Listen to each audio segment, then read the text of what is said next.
Yes, selamat pagi adik-adik semua. Senang bertemu dengan kalian adik-adik semua nih hari ini di hari Senin. Kita sangat berbahagia sekali bisa bertemu dengan adik-adik semua. Dan kita akan belajar bahasa Indonesia yang kelima ya, ejaan bahasa Indonesia bagian ketiga. Ini adalah pertemuan kita yang kelima, tapi membahas topik ejaan bahasa Indonesia yang ketiga. Kita akan bahas penggunaan tanda titik koma, tanda titik dua, tanda hubung, dan juga sekaligus nanti kita belajar juga dengan tanda garis miring ya untuk mengingatkan kita dalam penulisan tanda-tanda ini tentu sangat diperlukan sekali ya. Masih bersama dengan saya Mas Nancy Hombing di sini. Ya, selama lebih kurang 1 jam ke depan kita akan sama-sama belajar kupas tuntas topik bahasa Indonesia yang kelima ini. Kita awali pertemuan kita dulu dengan berdoa. Doa dimulai.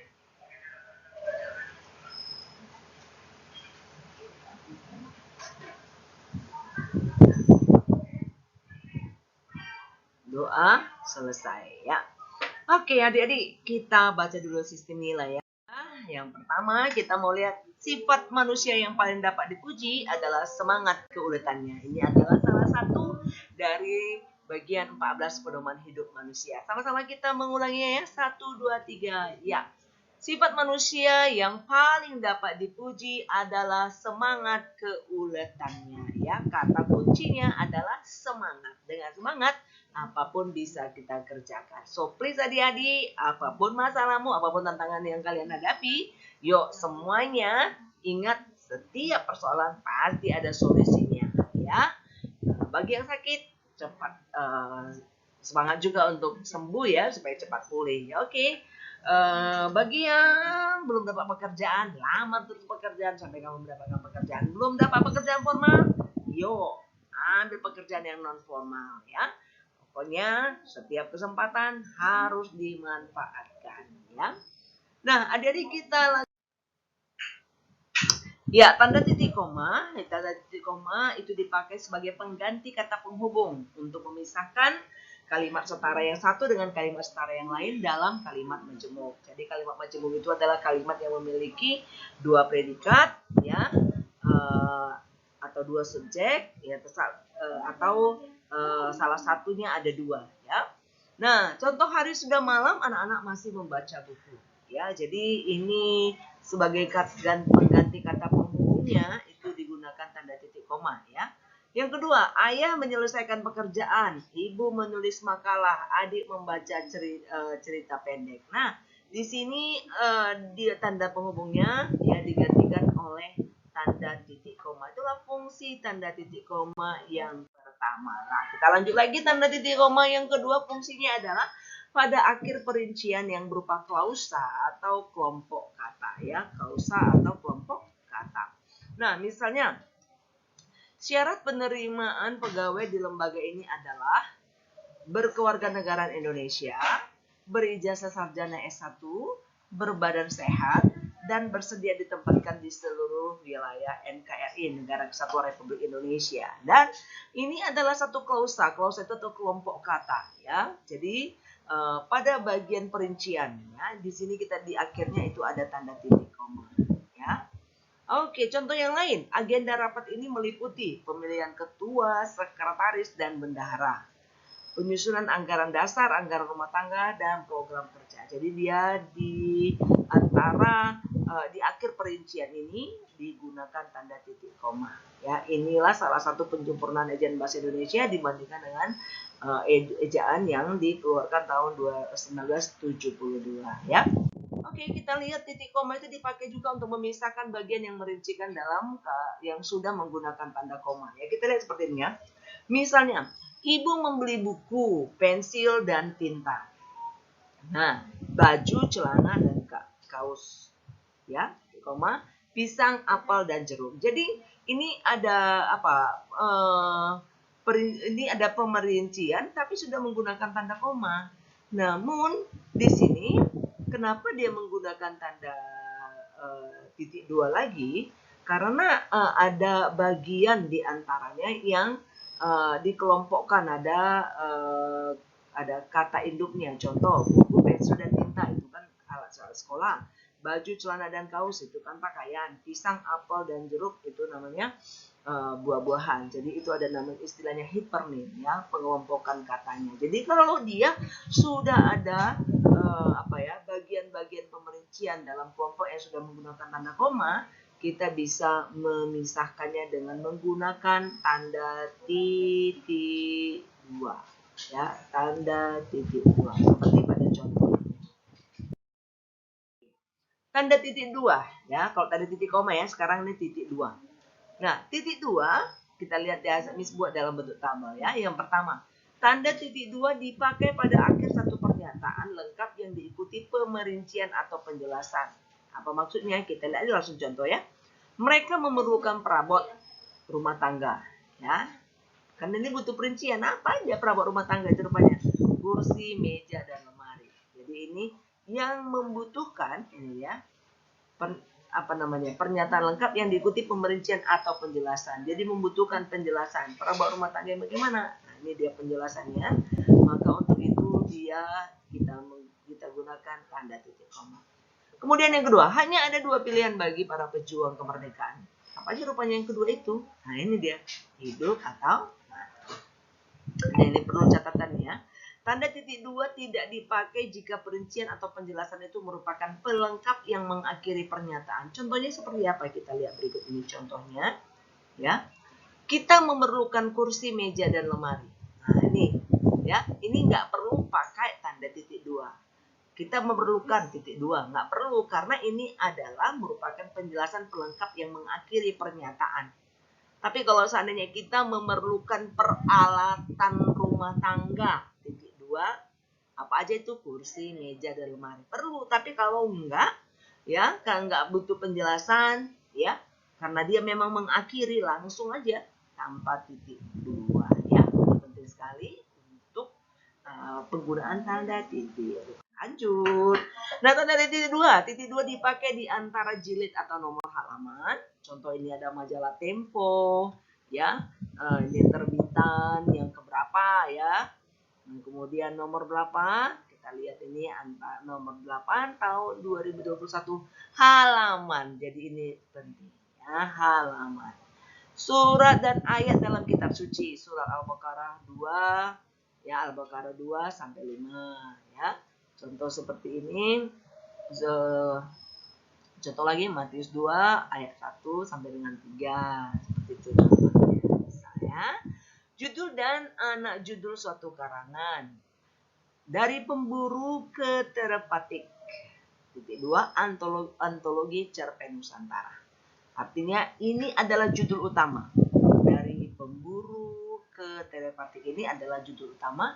Sedangkan antologi dan cerpen Nusantara ini adalah anak judul dalam satu karangan. Nah, nama kota dan penerbit dalam daftar pustaka. Ya, jadi kalau misalkan kita mengutip di daftar pustaka, ada algoritma ya tahun 2020 diterbitkan di kota Jakarta. Penerbitnya apa? Gramedia. Maka antara penerbit dan antara kota dan nama penerbitnya digunakan tanda titik dua. Oke, kita lanjut ya. Tanda titik dua dipakai dalam naskah drama sesudah kata yang menunjukkan pelaku dalam percakapan. Intinya kalau dalam drama itu kan ada pelaku, ada percakapan kan. Ibu, nih pelakunya nih. Dia ngomongnya apa ya? Bawa koper ini, Nak. Amir, nih anaknya ya. Baik, Bu. Ibunya, jangan lupa letakkan baik-baik. Ini adalah dalam teks drama antara pelaku dan apa yang akan diucapkannya.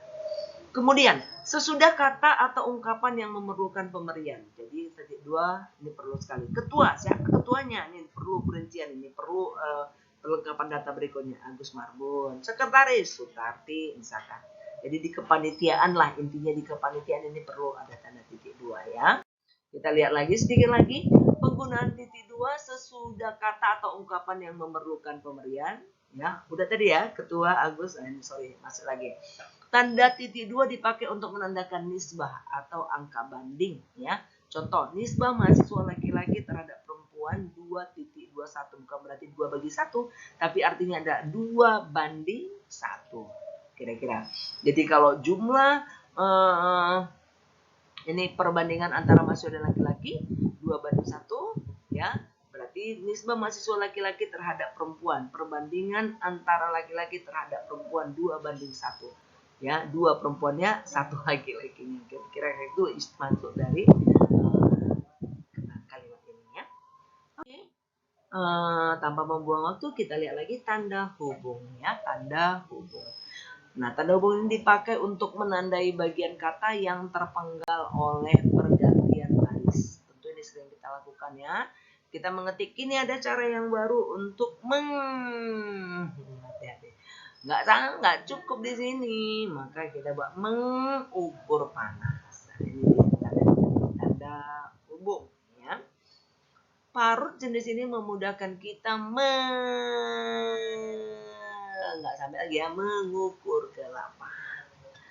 Nah, dipakai untuk menyambung unsur kata ulang.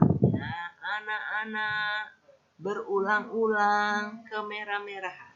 Kita lihat dulu Pak, anak-anak berarti menyatakan jumlah anaknya lebih dari 1 ya, atau ya ini kata jamak ya untuk anak-anak. Atau menyatakan apa ya? Level ya. Contoh misalkan ada anak-anak, ada dewasa, ada anak-anak, remaja, dewasa, orang tua, kan kayak gitu ya. Nah, berulang-ulang, nah, sesuatu yang diulangi ya. Berkemerah-merahan menyatakan agak merah. Jadi kalau ada kata yang diulang, maka digunakanlah tanda hubung untuk menjelaskan dari makna kata tersebut. Nah, dipakai juga untuk menyambung tanggal, bulan, dan tahun yang dinyatakan dengan angka, atau menyambung huruf dan kata yang dieja satu persatu. Contoh ya, ini kan tanggal 11 bulan 11 tahun 2013 contoh ya. Nah, kalau misalkan 11 November, nah itu nggak pakai tanda hubung, nggak perlu. Tapi kalau angka semuanya seperti ini, nanti dibuatlah tanda hubungnya. Contoh misalkan hari ini adalah tanggal ya tanggal 11, tanggal 10, tanggal 12 ya, tanggal 12 September 2021 itu nggak perlu pakai tanda hubung ya, tapi kalau di angka semuanya perlu tanda hubung. Panitia, gimana cara mengejanya? PANITA, maka digunakan tanda penghubung pada setiap katanya. Oke, lanjut lagi, tanpa membuang waktu, sedikit lagi. Ya, adik-adik, kita lihat dulu penggunaan tanda hubung. Ya, ini kita lanjutkan, dipakai untuk merangkai apa saja ya. Dia bisa merangkai se dengan kata berikutnya, tapi di sini yang huruf kapital ya. Kita lihat se-Indonesia, ya, se-Jawa Barat. Se-Indonesia artinya seluruh Indonesia. Se-Jawa Barat artinya seluruh Indonesia. Ya, juga demikian ke dengan angka, peringkat kedua. Angka dengan an, tahun 50-an. Tahun 70-an, tahun 2000-an ya. Tahun 2000-an adalah generasi milenial. 2000 dan an itu digunakan tanda hubungnya. Kata atau imbuhan dengan singkatan berupa huruf kapital. Hari H ya, hari pelaksanaan ya, sinar X digunakan tanda penghubung. Ber-KTP artinya memiliki KTP ya. Ini ada imbuhan ber, dan juga kata yang merupakan huruf singkatan huruf kapital ya, atau huruf besar. Kata dengan kata ganti Tuhan, ciptaannya, yang disitu berarti Tuhan, rahmatmu ya. Huruf dan angka, D3, S1, S2 untuk menjelaskan, maka digunakan tanda hurufnya. Kata ganti kumudannya dengan singkatan berupa huruf kapital. Intinya setiap singkatan yang berupa huruf kapital, kalau dia imbuhan maupun dia merupakan kata ganti, maka dia harus menggunakan tanda huruf. Kita lihat di sini catatan, ini penting sekali catatan ini, apa itu? Tanda hubung tidak dipakai di antara huruf dan angka jika angka tersebut melambangkan jumlah huruf. Maksudnya gimana? Contoh, BNP2TKI. Ya, memang ini kan antara huruf dan angka, seperti kita lihat di sini. Ya, ini contoh. Yes.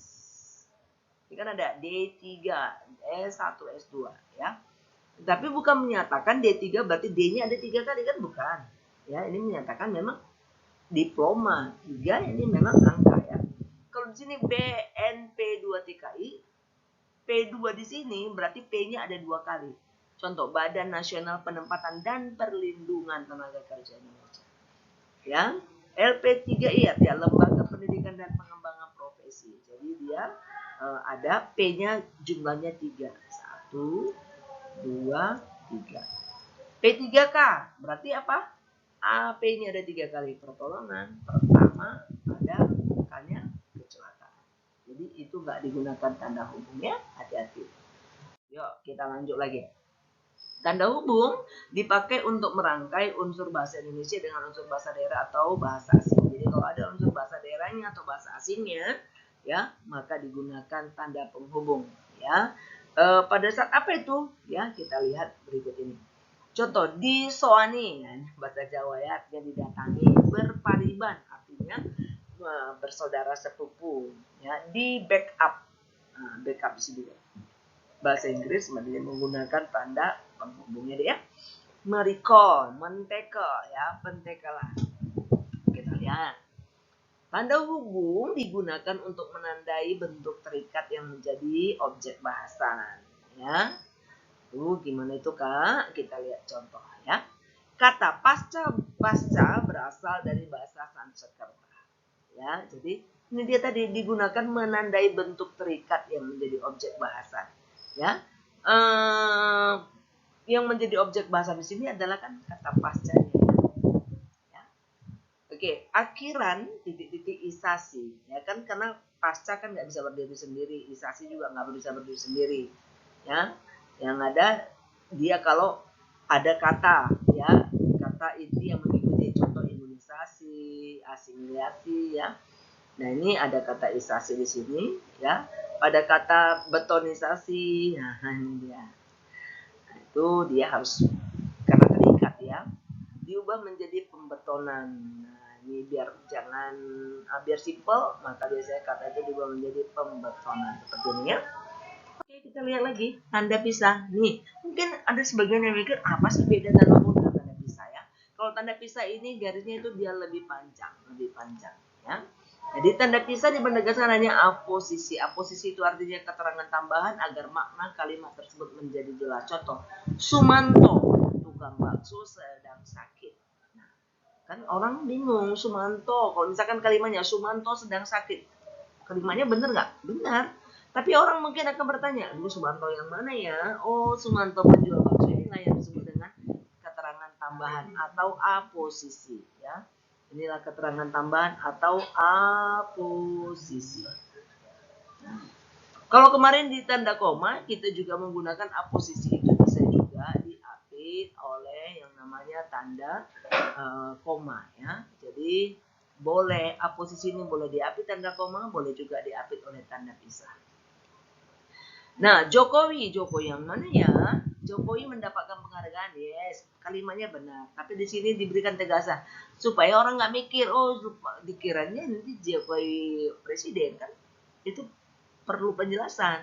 Nah, penjelasannya adalah Jokowi anak kepala sekolah. Oh, rupanya Jokowi anak kepala sekolah. Jadi orang ngerti itu namanya posisi keterangan tambahan. Atau tanda pisah dipakai di antara dua bilangan atau tanggal yang berarti sampai dengan atau di antara dua nama kota yang berarti ke atau sampai. Ini artinya ya 1901 sampai dengan 1947. Ya, 1901 sampai dengan 1947 ini panjang. Yang menyatakan ke ya atau sampai dengan tanggal 11 sampai dengan tanggal 11 sampai dengan 11 Maret tanggal 1 sampai dengan 11 sampai dengan ya menyatakan sampai dengan ya. Atau jarak tempuh Medan ke Jakarta membutuhkan waktu ya berapa jam, ya 1 jam, 2 jam kan tergantung ya. Jadi ini menyatakan ke atau boleh juga misalkan menyatakan sampai ya. Inilah contoh penggunaan tanda pisah. Nah, kita lihat di sini penggunaan tanda kurung. Tanda kurung seringkali dipakai ini pada saat penomorannya. Ini sering kita jumpai, tapi tidak hanya penomoran saja, kita lihat berikut di mana saja yang kita gunakan tanda hurufnya. Yang pertama itu mengapit keterangan atau penjelasan. Contoh, anomali. Ya kan? Kan nggak semua orang ya tahu apa arti anomali ini ya. Nah, dia buat keterangannya penyimpangan. EBI, ya kan? Orang nggak tahu EBI itu apa. Kalau kita ya udah tahulah karena memang kita membahasnya kan. Nah, tapi kalau orang luar dia kira pula itu udang kering kan. Nah, diberilah penjelasan. Oh, ejaan bahasa Indonesia. Nah, ini dia. Nah, oke. Mengapit angka atau huruf yang merinci. Mengapit huruf atau angka yang merinci satu seri keterangan. Angka atau huruf itu dapat juga diikuti oleh kurung tutup saja. Contoh. Ya, faktor produksi menyangkut yang berikut. Nah, boleh penomoran itu dibuat 2 seperti ini. Nah, boleh seperti ini. Tapi boleh juga ya, dan dibenarkan dalam ejaan kita hanya 1, hanya kurung tutup aja. Ini juga benar ya.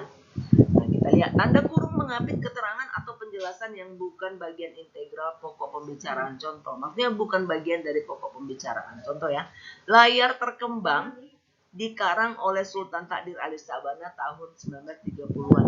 Ini benar. Jadi ini kan hanya tambahan ya, tambahan dalam arti di sini bukan bagian dari layar terkembang. Ya, hanya menjelaskan bahwa ini adalah judul sebuah roman. Ini boleh kita gunakan tanda petik koma. Ya, jadi ini penting sekali ya. Oke. Nah, ini dia tanda petik 2. Ini bagian slide kita yang terakhir. Kita akan bahas tentang tanda petik 2 atau sering disebut dengan petik ganda ya. Petik ganda ini kita ditaruhkan di bagian atas dari teks yang diapitnya atau kata yang diapit ya. Oke, tanda petik mengapit petikan langsung yang berasal dari pembicaraan naskah atau bahan tertulis lain. Contoh, kata kakak, saya mau pergi ke kampus. Inilah yang menjadi petikan langsung. Ya, dia ada tanda petik ganda atau petik 2 ya. Tanda petik mengapit judul syair, karangan, dan bab buku apabila dipakai dalam kalimat. Sajak itu atau puisi. Puisi aku dikarang oleh Khairil Anwar. Jadi judul puisinya adalah aku. Nah, ini judul. Ya. Judul syair, judul karangan. Ya, ini dibuat tanda petik. Tanda petik ganda ya. Tanda petik mengapit istilah ilmiah yang kurang dikenal atau kata yang mempunyai arti khusus. Cara, coba, dan ralat biasa digunakan untuk mengerjakan suatu pekerjaan yang baru dihadapi. Nih, ya, tanda ilmiah yang kurang dikenal, ya, akan dibuat tanda petik 2. Atau approach, seandainya ini kurang dikenal boleh dibuat tanda petik ganda. Ini benar ya. Biasa diterjemahkan dengan kata pendekatan. Ya. Yang keempat, mengapit kata atau ungkapan dipakai dengan arti khusus. Contoh, karena warna kulitnya, Budi mendapat julukan si hitam. Ini dia. Bang Komar disebut pahlawan. Pahlawan bukan berarti yang kemerdekaan, entah kenapa lah ya. Oh, rupanya ya dia sendiri nggak tahu apa sebabnya. Mungkin dia pahlawan karena mungkin pernah mengeluarkan orang dari kesulitan, bisa juga ya. Nah, kita lihat nih tanda garis miring. Tanda garis miring atau sering disingkat dengan kata garing. Nah, garing atau garis miring. Tanda garis miring dipakai dalam penomoran kode surat. Contoh nomor 7 D3 2021. Ini artinya ini dari penomoran surat kode ya, penomoran surat. Tanda garis miring dipakai sebagai pengganti kata atau tiap ya, atau tiap ya. Contoh, dikirim lewat darat atau, jadi per ini bisa kita ganti menjadi kata atau.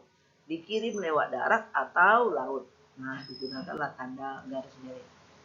Nah, untuk mengganti kata tiap, harga 30.000 tiap lembar atau per lembar. Ya. Jadi tanda garis miring ini bisa menggantikan kata tiap. Tanda garis miring dipakai untuk mengapit huruf kata atau kelompok kata sebagai koreksi atau pengurangan atas kesalahan atau kelebihan dalam naskah asli yang ditulis orang lain. Jadi contoh ada orang lain menuliskan, lalu kita memperbaikinya, lalu kita buat perbaikan. Contoh, dia sedang menyelesaikan, ini tulisan orang ya, lalu kita perbaiki ya.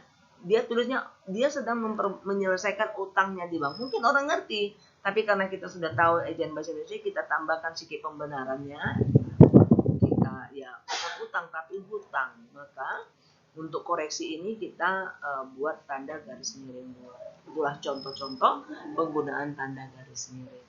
Ya oke adik-adik, ini hal-hal penting yang kita pelajari di pertemuan kita, pertemuan yang kelima, EYD yang ketiga. Jadi Miss mau berpesan kepada adik-adik kami semua, tanda-tanda ini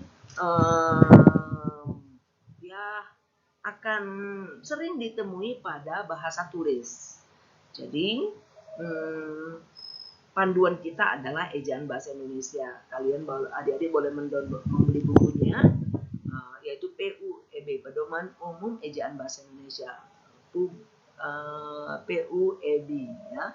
Atau boleh juga langsung mendownloadnya saja di internet, ketikkan aja ejaan bahasa Indonesia dalam jaringan. Ya, jadi ini penting sekali. Makin sering kita menulis, makin sering kita membaca, maka kita akan tahu nanti penggunaan ini. Apalagi kalau adik-adik sudah membuat tugas akhir atau sudah membuat laporan magang, ini penting sekali. Jadi kita semakin berilmu pengetahuan, bahasa tulisnya harus semakin rapi. Ya, oke. Nah, jadi inilah pertemuan kita. Senang bertemu dengan adik-adik, mudah-mudahan bermanfaat. Postesnya akan Miss buat di bagian postes GC kita. Minggu depan kita upayakan sebelum ujian Meet kita akan Zoom ya. Mungkin pertemuan 6 atau pertemuan 7 nanti dijadwalkan lagi untuk kita mengadakan Zoom untuk memastikan adik-adik mengerti pertemuan 1 sampai dengan pertemuan 7. Dan kita akan buka forum diskusi dan tanya jawab di situ. Namun ini pun kalau adik-adik kurang jelas, silakan menghubungi saya di grup WhatsApp kita ya. Ya, oke adik-adik, senang sekali bertemu dengan adik-adik, mudah-mudahan bermanfaat. See you, bye-bye.